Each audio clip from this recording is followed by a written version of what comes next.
عليكم. عليكم السلام.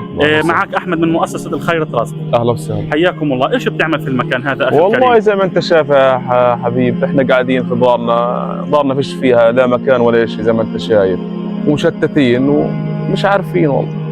قديش عدد افراد الاسره عندك؟ احنا 6 انفار والله. 6 اشخاص. محمود الشحاده العمودي. مزبوط. حياكم الله. طب اخي الكريم، احنا ان شاء الله في مؤسسه الخير تراست راح نوقف معاكم ونمنحكم خيمه جديده ان شاء الله تقعدوا فيها بدل هذا التشتت وهذا. والله يا ريت يا ريت، احنا بنشكركم كثير، يا ريت بنشكركم كثير. خلينا نشوف الشباب وهم بنصبوا بالخيمه. توكلنا على الله. يلا على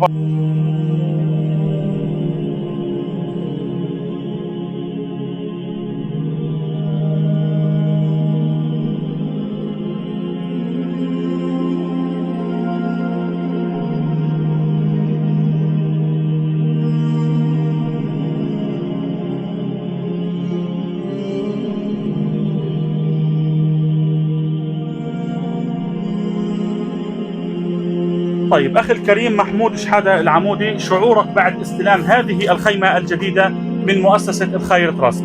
الحمد لله، الله اكرمنا يعني بخيم وستر اولادي، الحمد لله رب العالمين، وسترنا وسترتونا. شكرا في جمعيه الخير تراست، ومزيدا ان شاء الله من هالدعم لهالشعب، ونحن في حاجه شديده لهذا الدعم، وشكرا، ويعني ان شاء الله في ميزان حسناتكم. الله يجزيك الخير. بارك الله فيك. تفضل عليك اخي الكريم، توقع انك استلمت خيمه من مؤسسه الخير تراست في المكان هذا. محمود شحاده العمودي، حياكم الله في المكان هذا. تمام. ايوه حياكم الله.